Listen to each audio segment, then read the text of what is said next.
Sepatu Bata jebol, rugi 105 miliar. Halo friends, ada kabar seru nih dari dunia persepatuan. Berbagai media ini ngabarin bahwa sepatu Bata ini mengalami kerugian sebesar 105 miliar. Waduh, loh, tapi kabarnya kan penjualan bersih Bata itu justru naik ya, 46,74% dibandingin sama tahun sebelumnya. Tapi, kok bisa malah rugi, itu gimana ceritanya? Maka dari itu, ayo mari cus, kita bakal bahas ya di video berikut ini. Tapi subscribe dulu ya friends. Sekilas tentang sepatu Bata.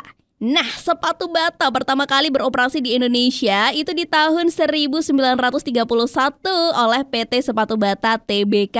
Jadi awalnya Bata itu bukan asli Indonesia ya friends. Ternyata Bata ini merupakan perusahaan yang didirikan pengusaha namanya Thomas Anna atau Antonin Beta di tahun 1894 di Zlín, Cekoslovakia. Perusahaan ini kemudian melakukan ekspansi di Eropa, Asia, Afrika, Amerika Latin sampai ke Amerika Utara gitu. Dan sekarang PT Sepatu Bata itu memegang lisensi untuk merek lainnya selain Bata. Jadi kayak North Star, kemudian Power, Bubble Gummers, Marie Claire dan juga Wayne Brenner. Gimana? Merek-merek tadi apakah kamu juga make? Tapi sayangnya nih di awal tahun 2023 ini mereka mengalami masalah yang ribet banget, susah banget karena Bata ini mengalami kerugian sebesar 105 miliar. Uang segepok 105 miliar gitu kira-kira bisa buat apa aja ya friends? Kira-kira gimana kronologinya? Ini dia. Di tahun 2021, sepatu Bata ini mencatatkan kerugian sebesar 51,20 miliar rupiah. Tapi di tahun 2022 kerugiannya naik nih sampai 106,85%. Waduh, kok naiknya sampai drastis gitu ya? Tapi jangan salah nih, karena penjualan bersih Bata itu justru naik 46,74% dibandingin sama tahun-tahun sebelumnya. Wow, lumayan juga ya, mencapai 643,45 miliar rupiah. Penjualan ini didukung sama penjualan domestik sebesar 637,39 miliar rupiah dan penjualan ekspor sebesar 6,06 miliar rupiah. Gimana nih, kok rugi tapi angka penjualannya naik? Penasaran kan? Ya ini dia justru yang jadi masalahnya. Karena gini loh, beban pokok Bata itu naik jadi 57,97%, jadi 383,43 miliar rupiah. Wow, lumayan banget kan naiknya. Padahal tahun sebelumnya ini cuman sebesar 242,71 miliar rupiah. Tapi untungnya laba kotor Bata itu malah naik 32%, jadi 260,02 miliar. Sayangnya ada nih beberapa beban yang menekan pendapatan, jadinya bikin rugi bersih ya sebesar 105,91 miliar rupiah sepanjang tahun. Jadinya rugi per saham dasar yang didistribusiin ke pemilik entitas induk itu jadi 81,47 rupiah dari sebelumnya 39,39 rupiah per lembar.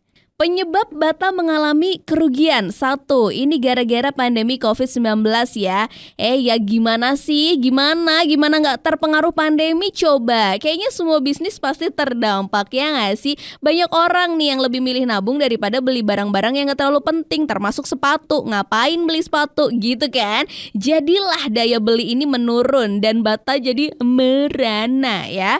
2, persaingan dengan produsen sepatu baru. Nah, kalau dulu Bata ini ibaratnya tuh udah mapan banget, udah settle banget. Tapi sekarang muncul dah tuh produsen sepatu baru yang bikin persaingan jadi makin sengit guys. Ada yang nawarin harga yang lebih murah, ada yang desainnya lebih up to date. Nah, makanya nih jadilah konsumen lebih milih merek lain dan Bata kehilangan pelanggan. Gitu loh.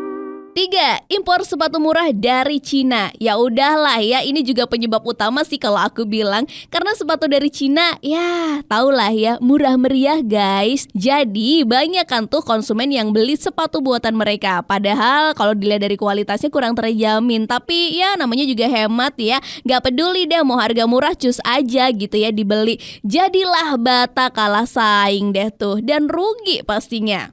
4. Tren online shop guys. Makin kesini makin banyak banget orang yang belanja online, ya nggak sih? Apalagi kalau lagi pandemi kayak gini, pasti dong tuh lebih banyak lagi yang belanja online. Nah, Bata ini yang belum terlalu masuk ke ranah online shop ini jadi ketinggalan gitu loh. Karena banyak banget konsumen lebih milih beli sepatu dari online shop yang lain.